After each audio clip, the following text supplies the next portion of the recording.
And actually, it's all good. We've had all kinds of fun things. Yeah. And he's sarcastic because he'll be quiet all morning until I get on a call and he decides to talk.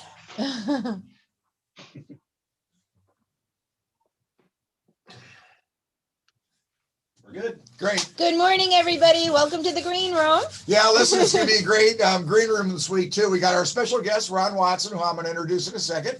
And listen, Ruta, the good news is we've quieted down on the national political front, I think, right? I think so. For sure. And we got so much going on in Tallahassee. Well, that's why. So, right. And here we have it. We'll just speak to the president's quiet confidence now and hope that everybody's doing well out there, getting injections. Yeah, hopefully stimulus checks on the way. Yeah, that People, was huge. I mean, that $1 trillion budget. I mean, that was crazy. But for sure. What I like about it is how it's going to pull so many families out of poverty. I think this is one of the biggest $3,000 a kid. I think it's going to be amazing. You know, and honestly, our country should have done this. They should have done this. Hopefully people will kind of shake their heads and say, wow, you know, like these kind of policies make sense for the working people, kind of really. But you know what's funny? It always hits me is, you know, statistically, if you look at all of the states that need the help the most and have the most poverty are typically red states. So it's kind of funny. So the blues are helping the reds here. So let's all work in peace and be happy. And I don't have to watch the news every day anymore because the orange Muppet's not there. So listen, we have Ron with us, and I love the pic that you gave to us, Ron, yesterday, holding the fish and, you know, out on the boat. So Ron's a Tallahassee insider, one of my earliest contacts and friends in the space. And he is the most awesome, cool, and funny guy that I have met in my life, and I'm going to lead in with it that way, Ron, so you can introduce yourself and tell us how you ended up so prominent as our absolute champion and warrior up in Tallahassee in the cannabis space. Well, Doc, per usual, you're too kind. Thank you very much for the invite today. I'm honored to be here. One of my favorite things to do when anybody asks me what I do for a living, I stare them straight in the eye and I say, I'm a scumbag lobbyist. And I hope to kind of get a laugh out of it. Good, I got a laugh there. Sometimes people go, oh, that's what you do? And I'm like, well, that was intended to try to get a laugh out of you. So let me explain to you what lobbyists do and why we're important and how I think we, you know, really do have an important part of the process. We were chatting a little before. This is my 31st year of being a lobbyist, believe it or not. So, yeah, it's hard to believe. I should have my gold watch, I suppose, now and be out in the pasture somewhere. But here we continue to keep going. So a little bit about me, and so I can let you know my passion for this particular issue. And thanks for everything you do for your patients. Again, back in 2012, I lost an 8-year-old child to leukemia after a brave 14-month battle. The reason the doc said be awesome, cool, and funny, because about 12 months into my 14-month journey with my son down at Shands on the whiteboard, where it had the doctor's name and, you know, all the nurses and so forth, it had a goals for the day. And my son, in his handwriting, had written that his goal for the day was to be awesome, cool, and funny. He passed away about 2 months later. And ever since then, that's kind of been a motto of mine. It's been something that I try to wake up every day and try to think about that. And if a dying child can have that as his motto, that's kind of what I would like to go moving forward. So had a nice dentist friend of mine when I worked at the Dental Association make these wristbands. When I went out on my own, I have it actually on my business card, and then I represent one of the license holders, and the greatest honor of my life, they actually have a plaque dedicated to my son. You can give a shout out to Altman and move for that, Ron. That's legitimate and valid. And I know are you their political director actually? Yeah, I'm the director of governmental affairs for them. Beautiful. But, you know, I also do some sales work. But I mean, I'll do anything they let me do. I totally believe in our company. I believe in the mission. I believe in what you're doing for your patients. And so that's what we're here trying to ensure moving forward, that you can. But if you see the plaques in the move, yeah, there's a plaque in there. Look for it. It'll say "Be awesome, cool, and funny," and that's dedicated to my son. So again, in the greatest honor of my life, they asked if that would be okay, and through tears, of course, I said yes. That would be the Smullins, of course, Mike and Tracy. Mike and Tracy, and you know, and watching us. So we like the great shout out to them. They're great people. Thank you. And, you know, he had a daughter with epileptic seizures that no pharmaceutical could ever help. And so, you know, he'd made a lot of money in the pharmaceutical industry, had retired, never needed to work a day in his life. And he saw the Sanjay Gupta special. And here was a man who knew how to run a Fortune 500 company. And And he went, let's see what we can do in this sphere. And that's why we have a meter dose inhaler. That's why we have patches that are 72 hours. That's why we have the encapsulation technology, because we spent a lot of money on R&D to make sure that this is medicine and that you as a physician can have repeatable doses. Flower is fine, but we also have a lot of other routes of administration that are incredibly good options, in my opinion, for your patients. So with all of that said, this is very personal to me. Back in 2014, I went to a committee meeting one day and my life changed. You know, you ever have those fork in the road moments where, you know, you look back and you go, yeah, that changed my life. One day sitting in the committee meeting, I was listening to the mama bears, as I call them, testify on low THC. And they were up there begging the legislature to please, please, please just let my child try this plant. You know, my last option is to have my child's brain sawed in half, or I could try this plant. The line that changed my life was one of the mama bears said she prayed every night for God to take her child because the suffering was just too great. And if I cry, I'm sorry. But the night before my son finally passed away, for whatever reason, I broke down and made that same prayer for the first time, and he was gone the next day. So as I sat there in the audience, I thought, I want to do something. I want to help stop that prayer of desperation, as I call it, from parents moving forward. So this is my joke. I thought, I have a great idea. I want to quit my well-paying job at the Dental Association. I want to give up all of my benefits. And I want to start my own firm so I can talk about medical cannabis for children. Now imagine that same day I went home and I said that to my wife. I said, honey, I got a great idea. I want to quit my job and I don't have any clients. And she looked at me and she said, do you think you can make a difference? And I said, I don't know. Let's see. And here we are 6 years later, still trying to make a difference. So understand that I'm a little more passionate in this than I should be. I'm a professional lobbyist. I have other clients as well, but this one is very, very personal to me. When you see what it does and how many people it helps, you just want to preach to anyone that will listen. And so I've literally dedicated the rest of my life to trying to educate anybody who will listen. And again, a lot of my doc friends too. I used to work at the Florida Medical Association. I used to work at the Florida Osteopathic Medical Association. And then I worked at the Dental Association for many years. So I've always had a healthcare regulatory kind of expertise through my lobbying career. And strangely enough, I kind of felt God put me in this position with my experience with my son to try to help others. Representing doctors for all those years, I was in a unique position to kind of talk to legislators that knew me. That, you know, one of my lines was, I think when people in ties instead of tie-dyes started showing up and talking about this, the narrative changed a little. And when the mama bears were there begging, that certainly changed the narrative. Absolutely. Well, you got the greatest ties and socks, though, Ron, in the biz. That's for sure. When we were up in Tally, listen, it was funny. And listen, thank you so much for the explanation, Ron. From whence you come, I knew the story, of course, but I know others didn't. And you know, I mean, turning that type of tragedy into doing good for others, I mean, is just the ultimate healing, I think, to a certain extent. I would never, you know, put words in your mouth, but I know that gives you peace every day to know that you're out there working the mission of your son. One of the lines I stole that I love so much is try to take your pain and turn it into purpose. Yeah. That's one of the strongest drivers for anybody. For sure. Always, so listen, we have somebody that really knows what's going on. And to it, you know, Don, and Don's our producer in the background, Ron. Anyway, listen, you got our backdrop on our green screen, and I guess we're going to have to look at Representative Roach the entire time, Don, unless we can change it. No, I think we should, because we need to know what's going on. We need to understand people like him and where their mentality is. So Ron, pick up on what went on in the committee hearing on Tuesday from your perspective, and thank you so much for chauffeuring us around Tallahassee. You know, Eric was funny. He was the camp counselor, and you were the director of the camp for Dr. Beasley, and myself. It was our field trip, we were calling it, and we're so appreciative of really showing us the ropes. But for those who don't know, because everybody tuning in, you have no clue what we're talking about. So yeah, because that's a personal different tab. For those that don't know, there was a House bill proposed in Tallahassee this past Tuesday by Representative Roach of Fort Myers. The bill included things such as THC caps at 10% for smokables, restrictions for pediatric patients, and advertising, to name a few. It was a very heated and contested debate, a very lively one. Unfortunately, those on the opposition who didn't want to see those caps or those changes got very little voice. So maybe Ron, you can take it from there. I just wanted to give people a background as to what happened before you guys got into it, because people are like, who's that? What's that?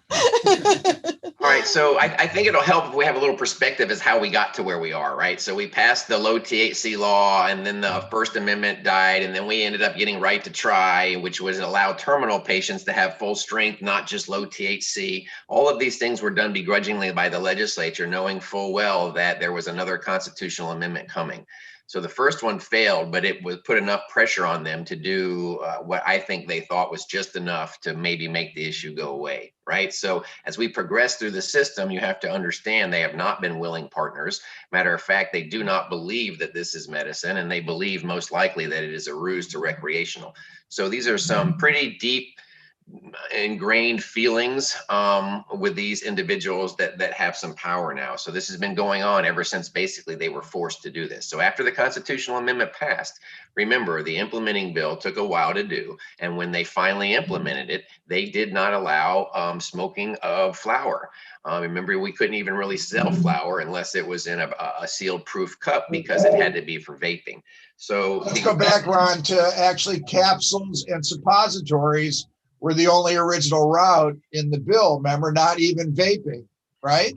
I think one of my little sarcastic lines is that, you know, they were going to try to take away every route of administration except for rectal, because they wanted us to take this and shove it up, you know, our See, Ruta, you know, there's always some aspect to the rectal exam or some rectal illusion. It just does. It always degenerates that way. But no, the original routes, right, were awful and did not. I might have said that before. I you know, sorry. No, it's great, and didn't include any route of inhalation in the original bill, right, Ron? You had to fight for that. Well, the way that it works is the Constitution sits over the law, which sits over the rules. And so the Constitution, there's argument as to exactly what it said. Could they implement this bill without allowing smoking? Well, the argument was, yes, they thought they could. Smoking is not medicine, right? So from the very beginning, they have said smoking is not medicine, yada, yada, yada. So the legislature did that, right? Lawsuits then occurred. So we had been saying all along that, yes, this is a route of administration, and it was clearly authorized in the Constitution, yada, yada, yada. Then we had a new governor come in, and the new governor, I'll give him a lot of credit, said, you know what, you're right. We're going to drop the lawsuit, and legislature, I'm giving you only 2 weeks to make sure that you implement smoking, because that was clearly the will of the people, whether you like it or not. So again, the legislature was then forced to authorize smoking. So in my humble opinion, they came up with 2 great ideas that they thought would push back. One of them was to require the Board of Medicine to authorize practice standards for smoking, which we have a meeting later today on. And the other one was, if we limit the amount of THC in at least the flower, then nobody will want to smoke it. So in my humble opinion, this idea originated from pushing back on being forced to allow smoking, because smoking is not medicine. So understanding the background a little, I think, helps you understand how we get to where we are now. Okay, so that first year to push back on smoking, it was just 10% on flower. The second year they came back, they started off with that, and then they were going to limit it to just under 18, and it didn't pass. This year they come back and, hey, I got a new idea. Not only are we going to limit THC in smoking because we didn't really want you to smoke anyhow, now we're going to limit it in high THC because we have proved to you that it's going to harm young developing brains. Although they don't mention that young developing brains aren't in the medical program, they conveniently weave in adult use arguments into the medical sphere when it, you know, behooves their position. Sure. So knowing all of that, the bills that have filed this year, like you said, was 10% THC cap on flower, 60%, which is the new wrinkle, THC cap on all other concentrates.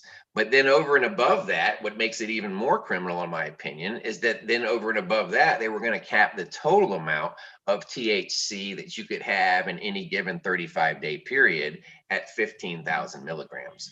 Which crazy, is, right? I did the math, and it would be like less than 27% of what is the average authorization right now. And again, you know, Ron, we didn't talk about it the other day, but that includes topical THC as well, right? Right. Well, I let's mean, take a Yeah, let's it's take a all step back. roots. It's all all roots. routes, It's all, yeah, unbelievable. it is Right. So unbelievable. in present law, back in 18, they said that there was going to be a daily dose limit. In my humble opinion, they've already addressed this issue.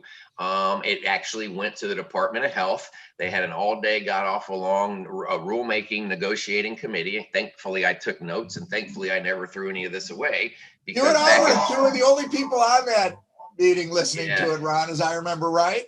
So back in 2018, this group of very skeptical physicians, let's just say, who didn't want to do this, came together, forced by law, to come up with what they thought should be a daily dose limit. And you're right, what they ended up doing was saying X amount for oral, X amount of topical, and they went through something that would have added up to about 3,000 plus milligrams per day if you were to utilize all routes, right? But then over and above that, they said, no, let's go ahead and cap the overall daily amount at 1550.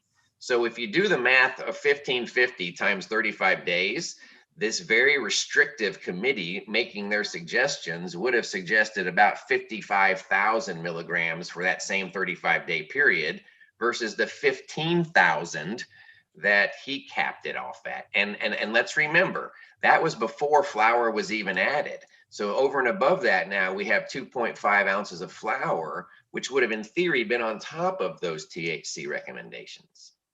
Right. So they have cut not only the strength of the medicine, but they are planning to cut the amount of medicine that you're also authorized to have. So the argument about being a tax, you just go back and buy twice as much, you couldn't even do that. Right. So yes, it's a tax, but it's a tax you can't pay because they're not going to give you your medicine anymore. No, it's lunacy. And that's in the face of a program. And it's amazing to me when they ask this question in the committees, Ron, and it comes up every committee. Thank the stars for Carlos Guillermo Smith and Anna Escamani and Representative Rayner. I know we have Representative Gottlieb, I think we have now, so we have some really strong questioners on the other side. And the question always comes up, can you demonstrate one catastrophic adverse event from and my wife corrected me on this, Ron, I'm not allowed to call it over 500,000 people anymore. It's over 500,000, right? People in the program here in Florida. They can't demonstrate one adverse catastrophic event, right? And quite frankly, patient after patient, and you know this, and they hear this from their constituents, I do believe, because listen, the Florida for Care petition, I think, is up to over 50,000 signatures at this point, Ron, and that's good news. We have to make these legislators know that they're affecting their constituents in a very negative manner. But I think this is where like our role comes into, and I think for us in all cannabis, anybody in the cannabis industry, we have to address it with the constituents. We have to talk to our patients. We have to talk to the 70+% of the population of Florida that actually voted pro cannabis, because this is not the will of the people. No, Representative Roach needs to know he's going to be a one-term representative. I hope he's one-term, and God help us. Let's hope his constituents are listening, because even I think in Lee County, it was like 78% that voted pro cannabis. See, Ron, so I mean, come on. One of the things I'm most concerned about is that Representative Roach was placed on that drug policy council statewide, by the speaker, right? I don't know if you know, I don't know who else is on that drug policy council. He made the statement that he wants to have a legitimate discussion about reducing opioid use and abuse and death. But yet, Ron, you sat through the same hearing that I did, where repeatedly he incorrectly, whether he's miseducated or it's intentional. I think it's listen, everybody, if you only get one thing out of this morning, cannabis is not a narcotic.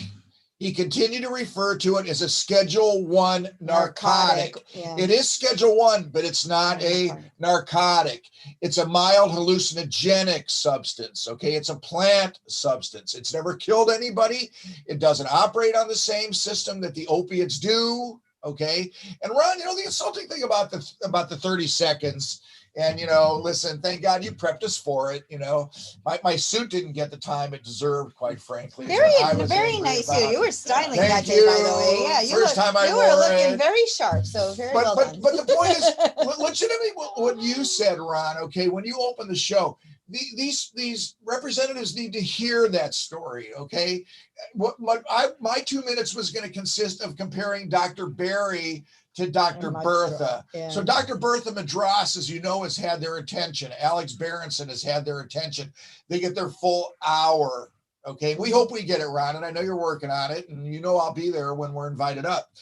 But to me, in 2 minutes, I could have contrasted Dr. Barry's experience with Dr. Bertha's. Dr. Barry, the ER doctor, held the hand of the wailing mother after I told her that her child had died of narcotic overdose. Okay. Dr. Barry has seen the daily destruction of alcohol, both acutely in domestic violence and auto accidents, and chronically with the alcoholic complications of liver and heart, and patients dying of vomiting blood from years of alcohol abuse. I've seen teeth rotting from methamphetamine. I've seen cocaine and crack cocaine ruin lives. You cannot connote cannabis with those substances. No, I agree. It's a substance of use. It's a substance of use. Let me play the other side right now. See, it's a gateway drug. It leads to all of that. And you made the great point that I've been saying from day one. This is not only not a gateway drug, it's an off-ramp. It's an off-ramp onto a highway that doesn't kill you. It has bumpers all the way along the highway where if you fall off the road, you bounce right back on. On the opioid road, there's cliffs. If you go off the road, you go down the cliff into your death. I mean, it's and that's why I'm so concerned about Representative Roach's continuing voice on this drug policy council. If he doesn't open up his ears and listen to what we know, he comes out of 20 years of interdiction. Okay. Well, he comes out of a world that we don't live in anymore. No, but he also, the thing that was so insulting, and it was truly insulting, is how he bashed the medical community. I'm sorry, he is not a freaking doctor. He is not. He doesn't see patients. Yeah, get the cup because it's ridiculous. This guy he insulted an entire profession, thinking he's far superior to the science behind the MDs, and I just couldn't listen to him. He believes it's nothing more than a ruse for recreational. So if you understand that he believes that, he truly believes that, that's where that opinion comes from. Just understand that. I understand. Just understand that. And so let me also speak on his behalf for a moment. I worked with him last year on a grandparent adoption bill, right? So he's not a bad person, okay? He has actually adopted children that he's raising on his own, okay? Bad people don't do that. Well, unless he's one of those people who believes maybe he wants to brainwash more people into his beliefs. I mean, misguided people are an opportunity to educate them, but you're right, they have to listen to you for them to have that chance. And so sometimes you don't think there's another driver behind it. There's always a monetary driver. There always is behind all these people's agenda. I honestly believe that they believe that this is nothing more than a ruse, that they made them do this, that this is not medicine, and that they're trying to stop the next pill mill. And see, that's the one thing I wanted to address. Do you know the pill mill was real? The pill mill was a problem. The pill mill was because doctors were able to write as many scripts as they wanted without being traced, and they could sell the pills at the same moment out the door. Guess what? We had people driving down from Kentucky to line outside of these doctors' offices. Guess what? That was a real problem. So when they use that argument here, it's potentially effective. But what I would love to say is, you know how we shut down the pill? Hang on. You know how we shut down the pill mill problem? We started tracking the doctors electronically. We knew every single one of the prescriptions, and we also started doing that with the patients too. And oh, by the way, the doctors could no longer sell the pills right out the door. Now, we ended up shutting down the pill mill system, but we had a bunch of addicts that then went back to the street. So if they want to say this is the next pill mill, that is how this would be the next pill mill. If they then move people to a legal market and then shut it down and then drive people back to the black market. But the thing is, why don't they look at, I mean, the movement of the country, everybody knows, I mean, they can't be that stupid, point blank, of the movement of the national movement of legalizing marijuana as a whole. So if they want to play like stupid and say, oh, we're now even going to put caps on, the rest of the country is moving towards legalization. In the states that have had legalization or medical marijuana, there is no evidence, I mean, really, that people are going higher rates into opioids or all of these things. And for them to come out and be so blind and so ignorant, for a lack of better term, ignorant. It really is ignorance, I believe. Or they just, or there's a hidden agenda, whether it's private prisons that now if the THC levels are capped, maybe people will go back to the black market. So you'll have higher incarcerations because now people are getting off on marijuana charges, which affects the black population more and the Hispanics. So maybe there'll be less voters. There's got to be a motive because they cannot be this ignorant. I truly believe that most of the legislators are not this ignorant. A lot of them that believe in this believe that this was a ruse, it's not medicine, and that we need to protect the people. And you know what I heard over and over again? Every other medication has gone through the FDA trial. Every other medication has a dosing limit, and every other medication has an amount that you cannot get any more of. We need to do that same thing here because this is the next pill mill. So understanding that's where they're coming from, our message now needs to say, no, this is why it's not the next pill mill. And that's what I'm suggesting. The way we shut down the pill mill is the way we started the medical cannabis program, right? But I tell everybody, we have 500,000 people on a registry. I have a report that's 500 pages long. Dr. Barry, I can tell you every one of your patients and basically what condition they had. It's all de-identified. Why don't we use that research? That's part of my Let's argument. use that research. Let's come into the clinics. Why do they not listen to the medical cannabis doctors?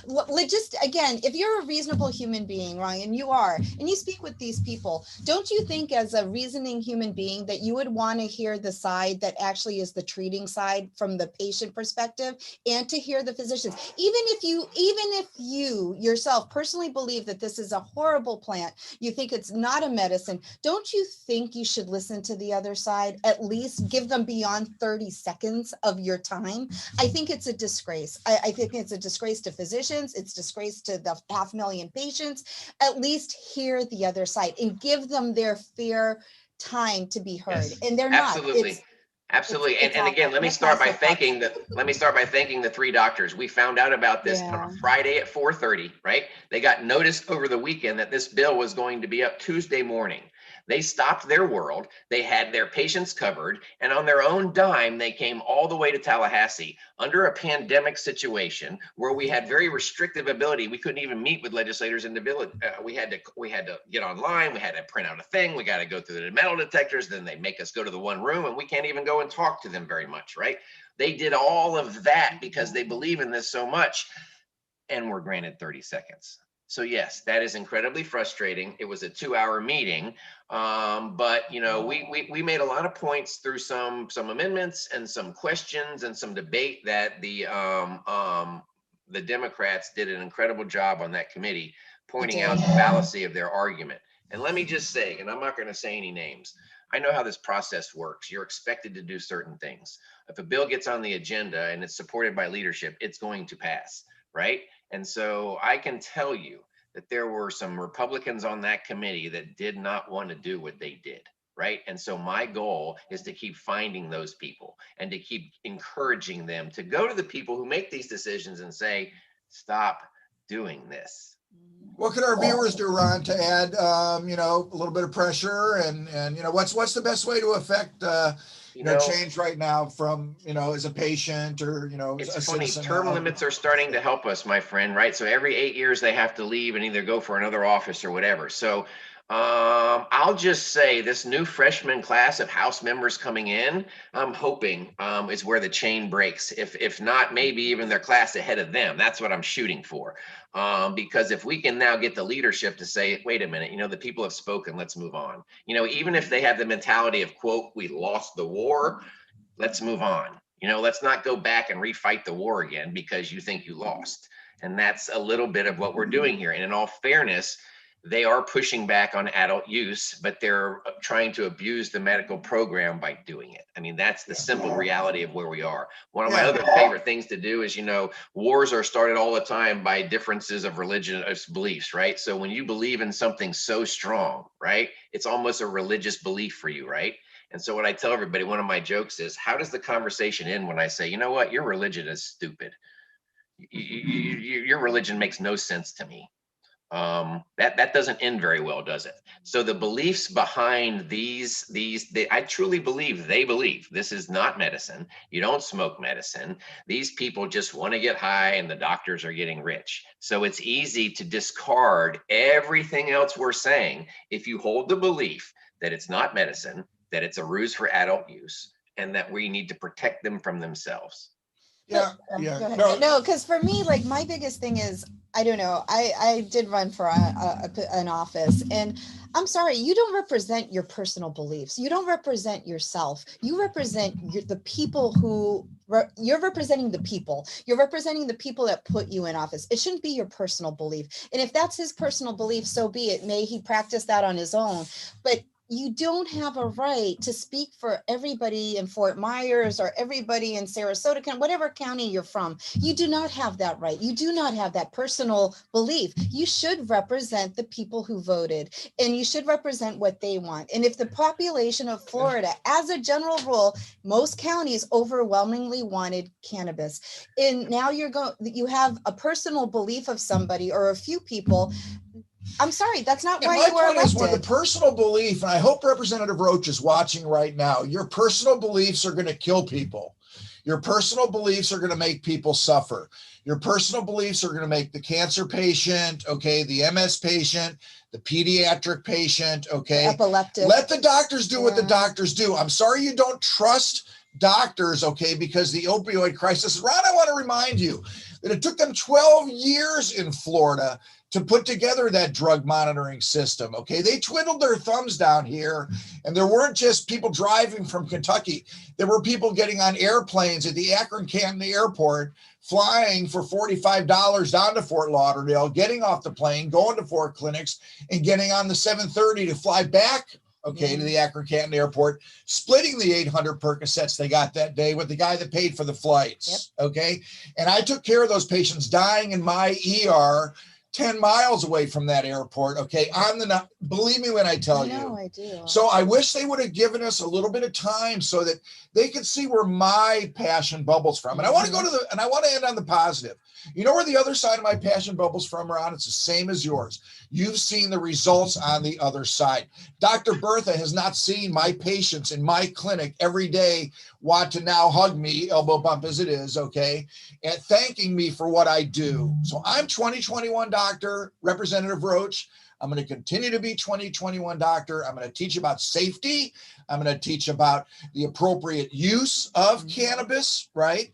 And when legal adult use comes, I'll still be there to educate, to make sure that our society accepts it in the appropriate, safe manner.